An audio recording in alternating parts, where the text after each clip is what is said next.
All right, good afternoon, Quasar Markets Live. Kevin Green, Schwab Network. Here we go. Last week, volatility, Kev. Silver was bright and shiny. Not so much this week, right? Yeah, we're starting off a little bit weak. Obviously, that move on Friday was historic, the biggest move to the downside that we've seen since the 1980s here. And this is one of those situations where the technical setup, and I've been talking about this over the last couple of weeks, right?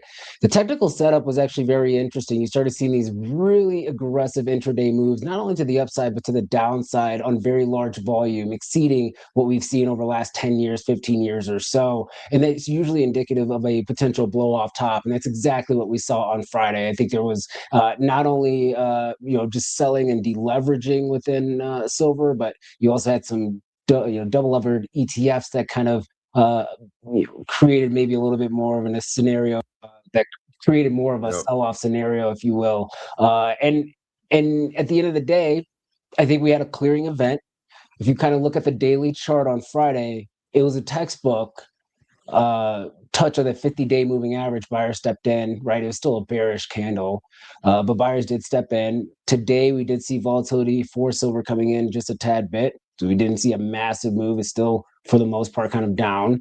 We didn't see a massive move here. And what I'm curious to see is if we consolidate at these current levels for, let's say, a week or 2 weeks or so, make another attempt higher, and then potentially either break out higher or then see a bigger breakdown within silver. What's interesting, if you kind of go back and look at the history of silver, it's never just a one and done, everything's over. We usually have a major correction situation that takes place, 15, 16% intraday move to the downside.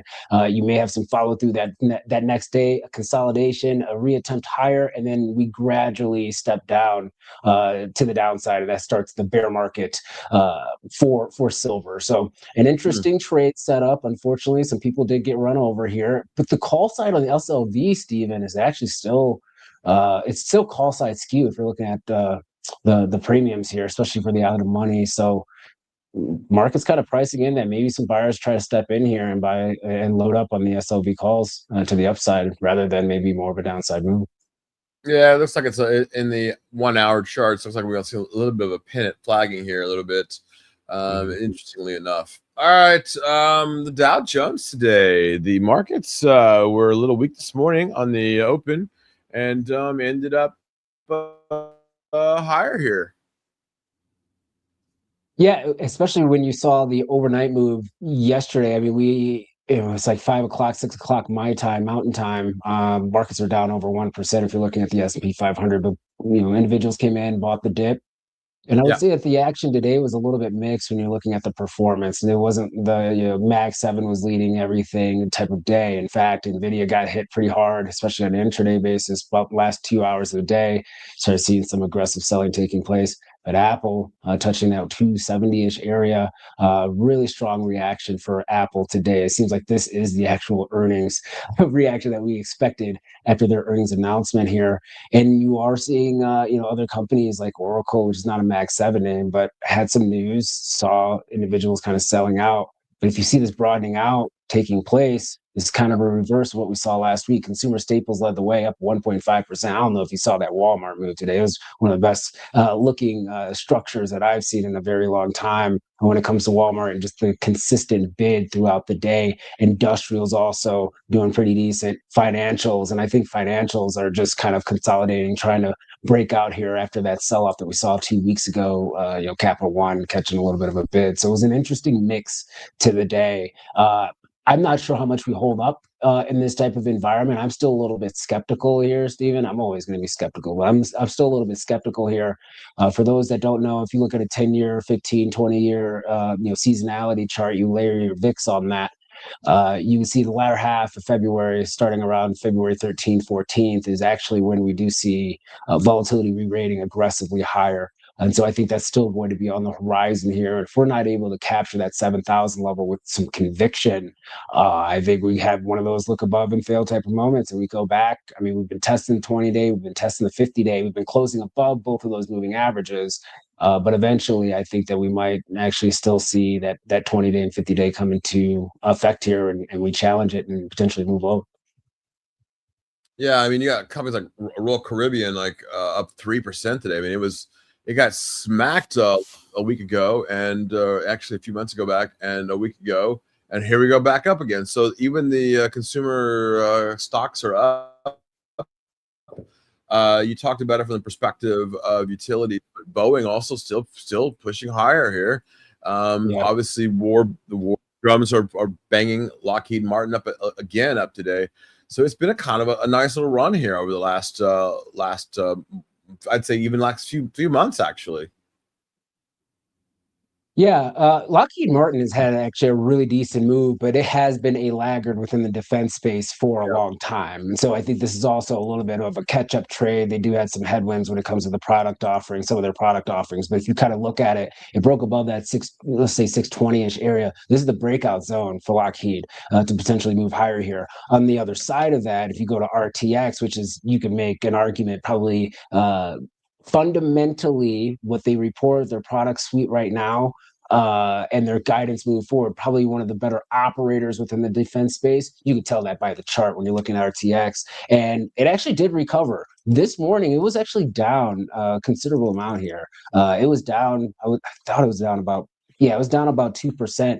It actually did catch a bid towards the latter half of the day. The defense stocks, I think, they have a lot of tailwinds. Even if you take the geopolitical risk events out of it, they still see a ramp up in a backlog of orders on an international basis. And so I think that's going to be a tailwind for those names here. And yeah, I go back and look at consumer staple stocks. I mean, Hershey was up 1.2%. I mean, it was a day where we sold out of some tech, sold out of some communication services, broadened out here a tad bit. I think if you're a bull, you like to see that type of action. Yep, and just glanced over at the screen here over CNBC, and they were saying Bitcoin in the doldrums again. Bad boys over in Bitcoin. What you guys saying at Schwab? Yeah, I am actually a little bit more optimistic when it comes to the Bitcoin chart. Okay. I don't really focus on the Bitcoin fundamentals. I'll just be kind of frank with you. I think Bitcoin is nothing but a liquidity pool and a liquidity gauge for the market. If Bitcoin goes up, liquidity is usually following that for the broader, not only equity market, but also the bond market. If we see Bitcoin coming down, then generally says that liquidity in the broader markets also moving to the downside. But the reason why I'm a little bit more constructive on a technical basis, if you bring up a 3-year weekly chart, the 75,000 level, 74,000, 75,000 has been an area of support in the past. That was actually the April lows that we saw last year. That's actually also a gap up high for looking at the futures contract. So I would not be surprised if you kind of had that weekly, that we actually do get a retracement bounce to the upside, maybe even up to that 105,000 level. And here's the reason why I say that. If you look at that weekly, you can make the case that maybe a potential head and shoulders pattern is actually developing here. And we've already made the left shoulder. We made the head, right? That 127,240 is the head. Got it. Then we are trying to develop that right shoulder, but the right shoulder has not developed yet, right? You develop that right shoulder when we have a pivot in the market. And then you look for an area of resistance that could develop or create that right shoulder, a well-defined right shoulder, in my opinion, which I would say first level, maybe 98,000, 99,000. I would say the next defined level, 105,000, 107,000. And then you start saying, okay, well, if it fails from there, you have your neckline then, once again, it's going to be 75,000. Breaks below that neckline, then you're starting to look at around 50,000. So that's how I look at it. I'm actually, once again, I'm a little bit more constructive, which is a little bit counter trend to what I said earlier about the equities, that I still am concerned about them. Because once again, if Bitcoin's moving up, liquidity generally moves to the upside, in my opinion. But I could make the case that potentially a technical bounce could actually take place. And you also have two weekly gaps as well. You usually don't have gaps on weekly charts that are well defined, that do not get tested that often. And we have two of them over the last 2 weeks. So at least going back and trying to retest those, I think would be something there. All right. I love it. I love it. Love it. Love it. Okay, Kevin, we'll see you right back here next week, my man. Thanks so much. Appreciate you.